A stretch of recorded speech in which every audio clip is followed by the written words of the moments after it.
وَهُوَ الَّذِي أَحْيَاكُمْ ثُمَّ يُمِيتُكُمْ ثُمَّ يُحْيِيكُمْ إِنَّ الْإِنسَانَ لَكَفُورٌ، یقیناً انسان جو ہے وہ ناشکرا ہے۔ لِكُلِّ أُمَّةٍ جَعَلْنَا مَنْسَكًا هُمْ نَاسِكُوهُ، ہم نے ہر امت کے لیے ان کے قربانی کے طریقے، طور طریقے، عبادات کے آداب ہم نے مقرر کر دیے ہیں جو اس کی پیروی کرتے ہیں۔ فَلَا يُنَازِعُنَّكَ فِي الْأَمْرِ، تو انہیں آپ سے جھگڑنا نہیں چاہیے، یعنی یہ کہ اگر یہود کے ہاں کوئی اور طریقے تھے قربانی کے، تو اور یہاں بنی اسماعیل کے لیے ہم نے کچھ اور مقرر کیے، مسلمانوں کو اب کچھ اور طریقے ہم بتا رہے ہیں، تو اس میں کوئی حرج نہیں ہے، اس میں جھگڑنے کی ضرورت بات نہیں۔ یہ پہلے پڑھ چکے ہیں اسی صورت میں کہ ہم نے ہر امت کے لیے منسک مقرر کیے ہیں۔ وَلِكُلِّ أُمَّةٍ جَعَلْنَا مَنْسَكًا لِيَذْكُرُوا اسْمَ اللَّهِ عَلَىٰ مَا رَزَقَهُم مِّن بَهِيمَةِ الْأَنْعَامِ فَإِلَٰهُكُمْ إِلَٰهٌ وَاحِدٌ فَلَهُ أَسْلِمُوا وَبَشِّرِ الْمُخْبِتِينَ۔ تو ہر قوم کے لیے، ہر امت کے لیے اللہ تعالیٰ نے قربانی کے قواعد و ضوابط بنائے، تو وہ اس کی پیروی کرتے ہیں۔ فَلَا يُنَازِعُنَّكَ فِي الْأَمْرِ، تو انہیں جھگڑنا نہیں چاہیے نبی آپ سے اس معاملے میں۔ وَادْعُ إِلَىٰ رَبِّكَ، اور اپنے رب کی طرف آپ بلاتے رہیے۔ إِنَّكَ لَعَلَىٰ هُدًى مُسْتَقِيمٍ، یقیناً آپ تو ہدایت کے، سیدھی ہدایت کے راستے پر ہیں۔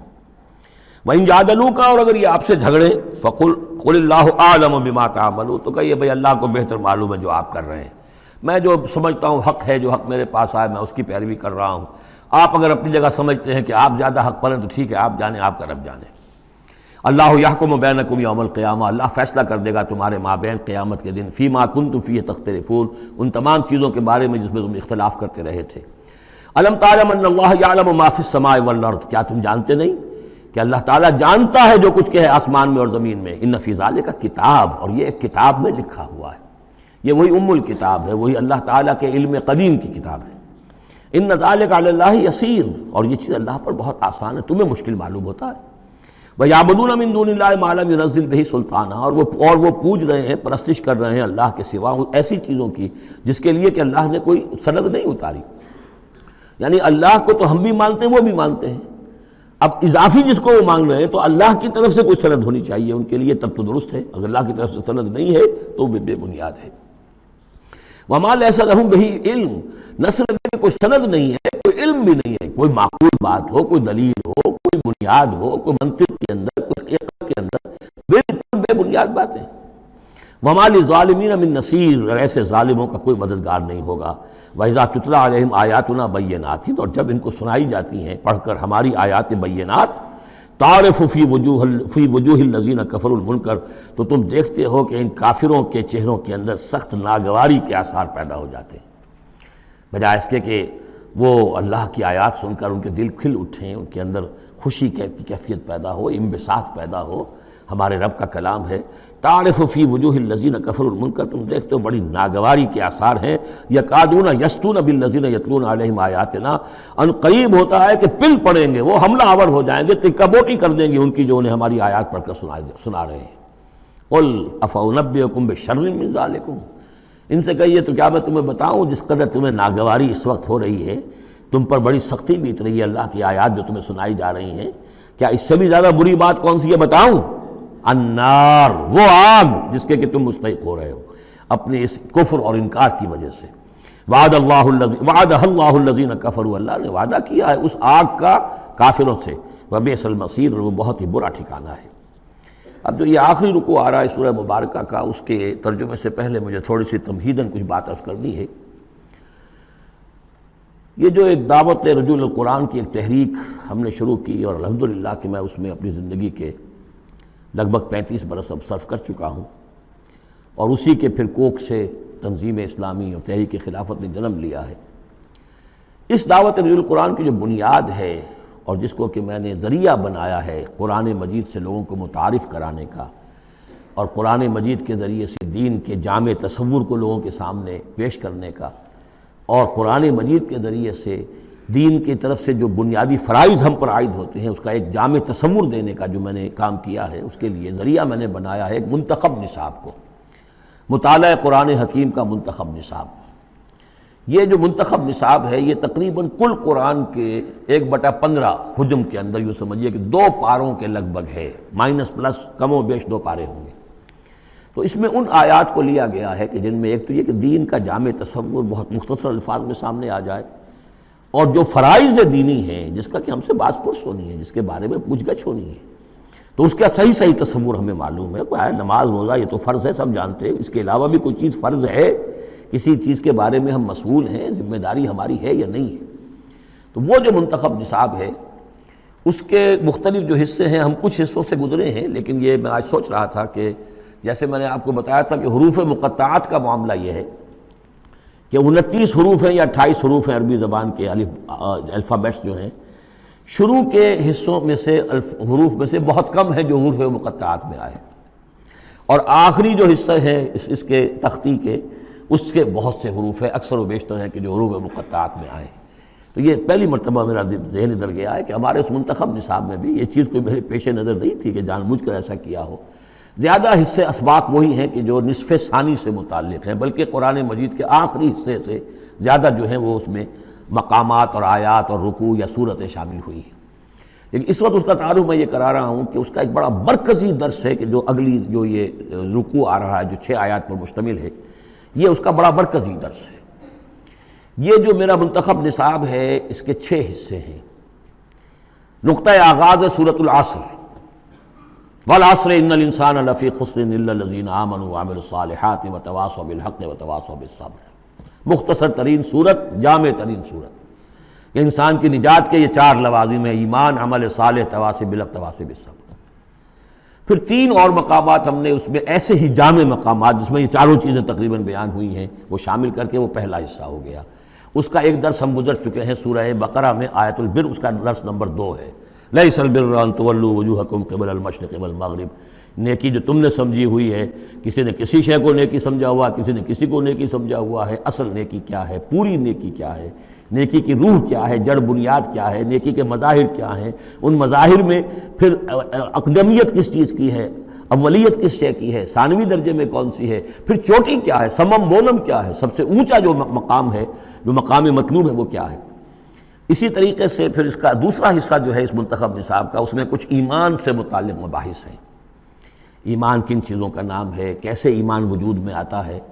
تو اس میں سورہ فاتحہ بھی ہے، وہ بھی ہم پڑھ چکے ہیں. اور پھر سورہ آل عمران کا جو آخری رکوع کی آیات تھیں، ان فی خلق السماوات والارض واختلاف اللیل والنہار یہ بھی جو ہے لآیات لأولی الالباب.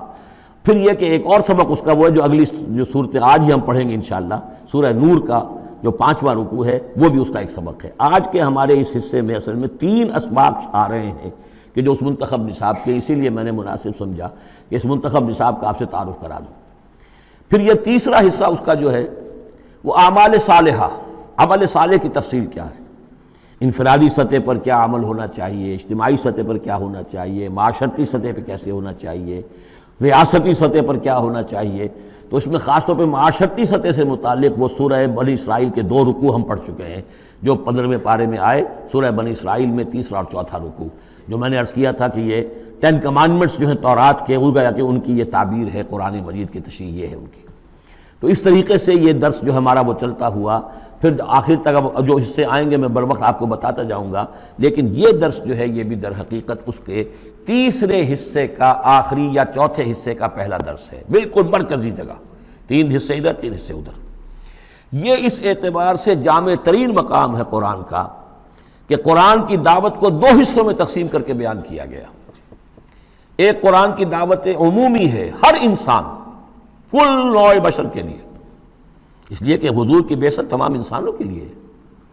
ہر انسان کسے باشد، چاہے شمال کا ہو، جنوب کا ہو، مشرق کا ہو، مغرب کا ہو، کالا ہو، گورا ہو، پیلا ہو، نیلا ہو، کوئی ہو، سب کے لیے کیا دعوت ہے قرآن کی. قرآن کیا کہتا ہے، کوئی ہے یا نہیں؟ پہلے درجے میں تو دعوت عمومی، الی کافۃ الناس. دوسرے درجے میں دعوت خصوصی، یہ کن کے لیے ہے؟ جو ماننے کا اعلان کرے. پہلی دعوت دعوت ایمان ہے، مانو اللہ کو، مانو رسول کو، مانو آخرت کو، مانو بعث بعد الموت کو، مانو جنت کو، مانو دوزخ کو. یہ ہے عام. جو یہ مانتے ہی نہیں، اب ان سے کوئی اور کلام نہیں. ان سے ہم کیسے کہیں گے نماز پڑھو اور روزہ رکھو؟ وہ اللہ کو نہیں مانتے، قرآن کو نہیں مانتے، نبی کو نہیں مانتے. تو دعوت ایمان ہے، دعوت عام قرآن مجید. اور پھر جو ایمان کا دعویٰ کریں، اب ان سے خطاب ہے کہ اب جگر تھام کے بیٹھو، میری باری آئی. جب تم نے مان لیا تو ماننے کا یہ تقاضا پورا کرنا پڑے گا. اب وہ دعوت عمل ہوگی، یہ کرو اور یہ کرو اور یہ کرو اور یہ کرو. تو دعوت ایمان یہاں پر اور پھر دعوت عمل، ان کو علیحدہ علیحدہ سے جو ہے اللہ تعالیٰ نے ان 6 آیات کے اندر بیان کر دیا۔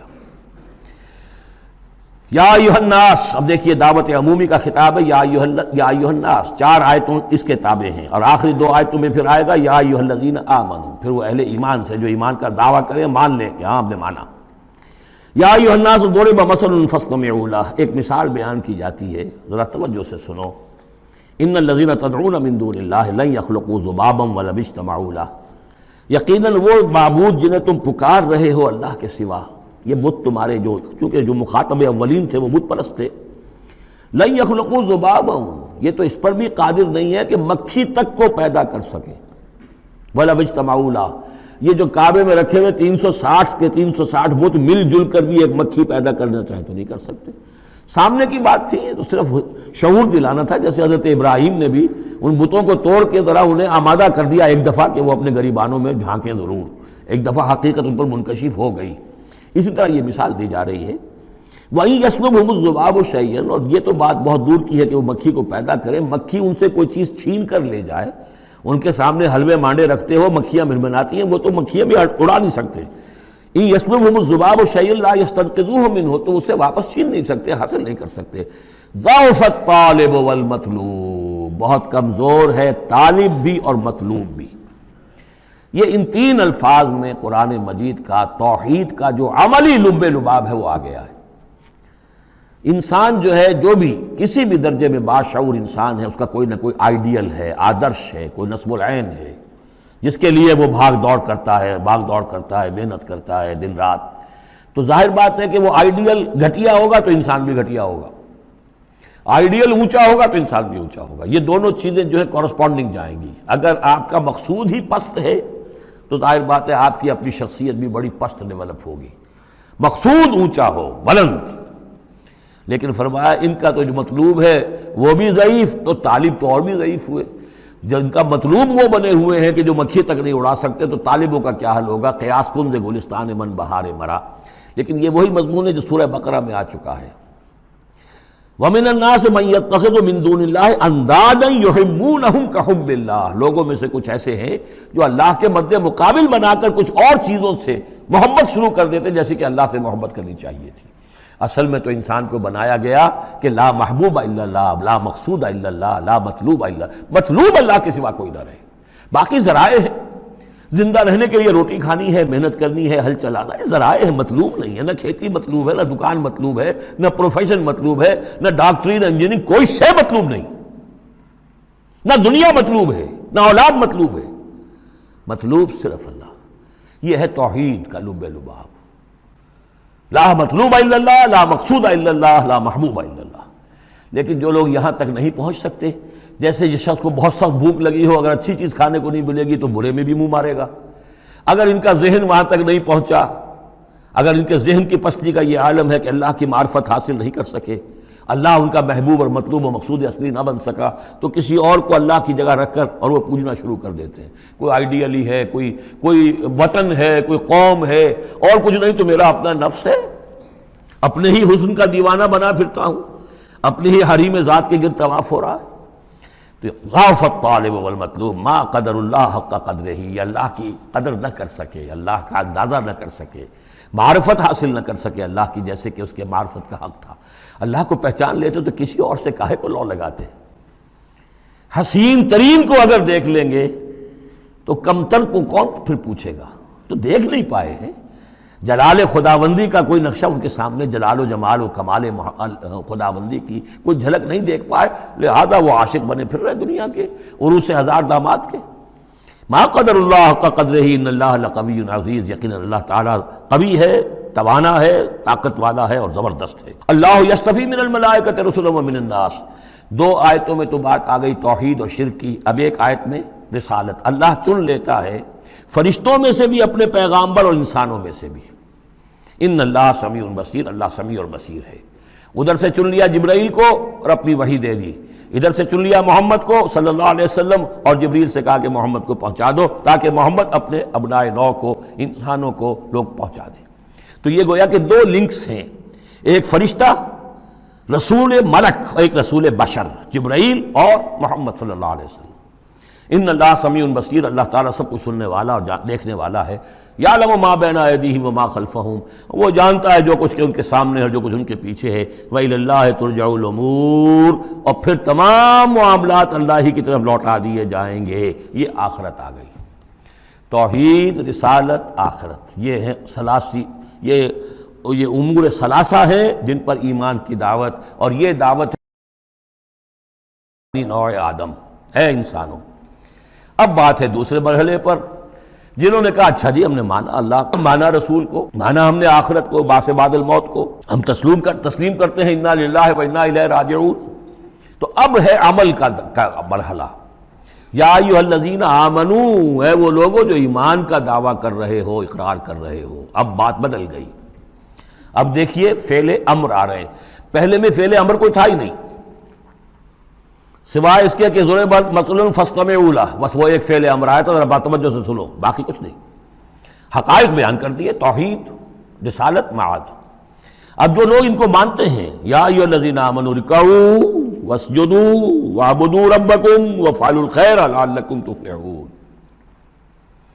اے ایمان کے دعوے دارو رکوع کرو، جھکو اللہ کے سامنے، واسجدوا اور جھکو، پروسٹریٹ بیفور ہم، اس کے سامنے سر بسجود ہو جاؤ، وَاعْبُدُوا رَبَّكُمْ، اور اپنے رب کی بندگی، مکمل بندگی، ٹوٹل بندگی، اس کی پرستش نہیں، بندگی بھی، زندگی آمد برائے بندگی، زندگی بے بندگی شرمندگی۔ وَافْعَلُوا الْخَيْرَ، اور نیک کام کرو، بھلے کام کرو۔ اب بھلا کام کون سا رہ گیا؟ وَاعْبُدُوا میں تو سب کچھ آ گیا، بھلا کام کیا ہے؟ عبادت میں تو جو اللہ نے حکم دیا وہ ہم نے کر دیا، ہم نے بندگی کا حق ادا کر دیا۔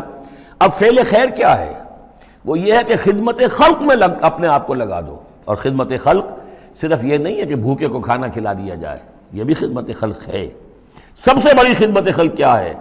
ان کی عاقبت سنوارنے کی کوشش کرو، یہ سموچے جہنم کے اندر جا رہے ہیں، گویا کہ دعوت، ان کو بچاؤ، ان لوگوں کو اس حقائق سے خود بھی جن سے کہ تم آشنا ہو گئے ہو، جو حقائق تم پر منکشف ہو گئے ہیں، ان سے انہیں بھی روشناس کرو تاکہ ان کی عاقبت سنور جائے، ان کی بھی زندگی درست ہو جائے۔ لعلکم تفلحون، یہ کرو گے تو فلاح پاؤ گے۔